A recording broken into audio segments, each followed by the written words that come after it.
Señor Rodrigo Pacheco. Señor Pacheco, buenas tardes.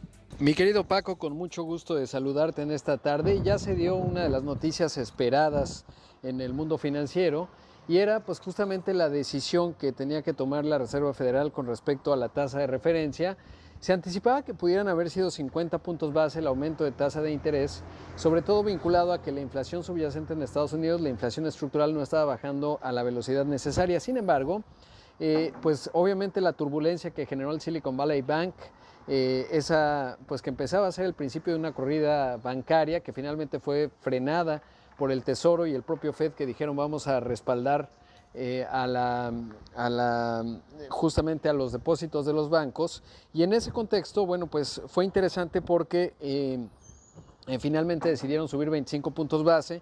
Yo creo que era difícil no hacerlo, porque si no subían la tasa, entonces quiere decir que estaban viendo una crisis enorme desde el punto de vista económico. Si la suben es que pues la crisis bancaria ya está relativamente contenida y es así que la suben entonces en 25 puntos base, llevan la tasa de referencia a 5%.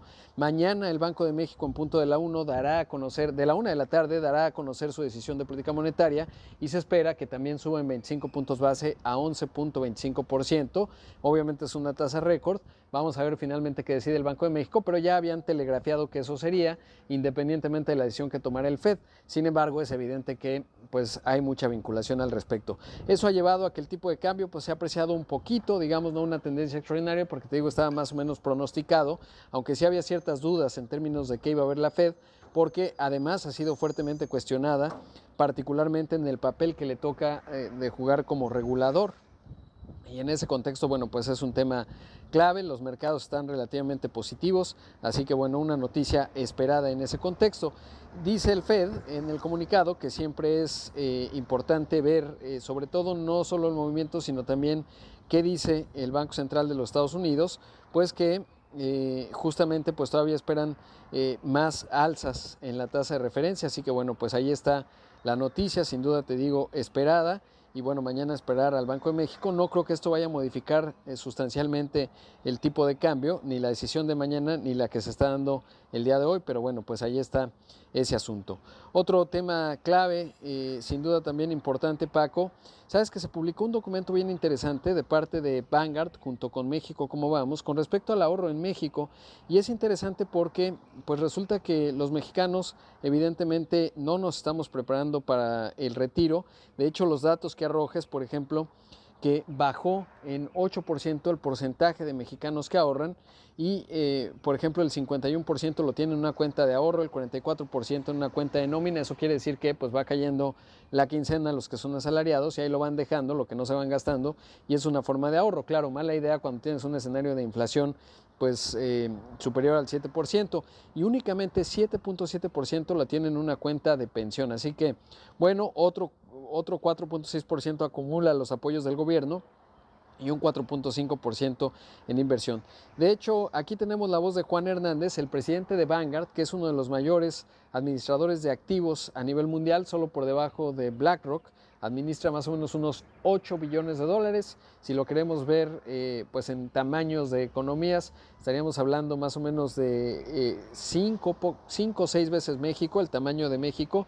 Y bueno, esto es lo que dice Juan Hernández, o lo que me dijo hoy temprano en la mañana. Básicamente hay algunas cosas que se pueden hacer que no son tan difíciles. Por ejemplo, en los trabajadores formales que no ahorran todo lo que podrían, ellos estudian cuánto ganan, cuánto necesitan para cubrir la canasta básica o la canasta básica complementaria de todos los que viven en el núcleo familiar. Una de las sugerencias es la inscripción automática en un sistema de ahorro voluntario, es decir, tú empiezas a trabajar y automáticamente te inscriben a una Afore o puede ser un plan personal de retiro, un plan de pensiones, y tú siempre puedes salirte con opción. Pero la inercia de las personas, sobre todo si las pones con un porcentaje pequeño, de acuerdo a sus ingresos, habría que estudiarlo, es que se queden, y eso puede tener un impacto muy positivo. Mi querido Paco, en otros temas también interesantes, bueno, pues se dieron a conocer datos de parte del INEGI con respecto al IGAI. Este es el indicador oportuno de la actividad económica. En algún momento era experimental, ahí no suman las actividades primarias, que es todo lo que tiene que ver con el sector de agropecuario.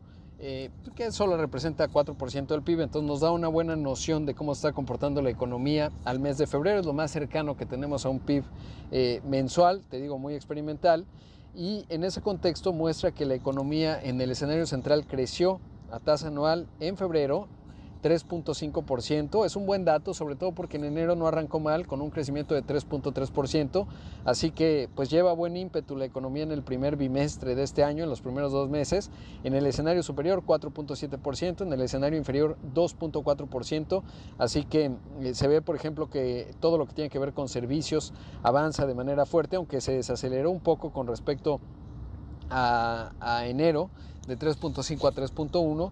Sin embargo, en las actividades secundarias, esas sí que avanzaron más, 2.9%. Ahí está, por ejemplo, la manufactura, está la minería. Así que, bueno, pues ese es el tema que hay que observar y eso es lo que está reportando el INEGI esta mañana. Así que, bueno, pues sin duda también clave porque nos muestra una economía mucho más resiliente de lo que se había anticipado.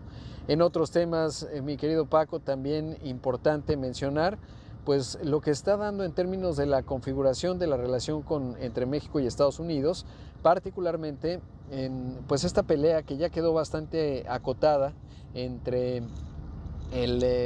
justamente entre el Departamento de Estado y el presidente de México, sobre todo porque ayer pues vimos el discurso de John Kerry, del enviado especial del cambio climático del gobierno de Joe Biden, en donde decía justamente pues no, el presidente de México muy bien, etcétera. Luego la Casa Blanca acotó mucho, digamos, esta situación de las declaraciones del presidente que decía Nord Stream 2, que lo había saboteado el gobierno de Estados Unidos, y bueno, dicen pues eso ya lo aclaramos, pero la relación con México es muy buena y creo que eso va pues digamos perfilando que es una pelea nada más a nivel del Departamento de Estado, lo cual es importante de cara a que hay muchos vasos comunicantes, particularmente en el tema económico, que hay que poner atención, pero pensaría uno que está acotado. Ahora hay que ver cómo se expresa estos desazones y desencuentros políticos en muchos temas en los que intersectan los dos países, uno de ellos por ejemplo en lo que se refiere a la categoría 1, así que bueno, pues temas que hay que observar con atención,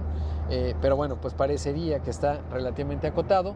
De hecho, se mostraron optimistas de lo que pueda ser la conexión de este proyecto para conectar con 10 polígonos o 10 polígonos de desarrollo o parques industriales grandotes, el Istmo de Tehuantepec.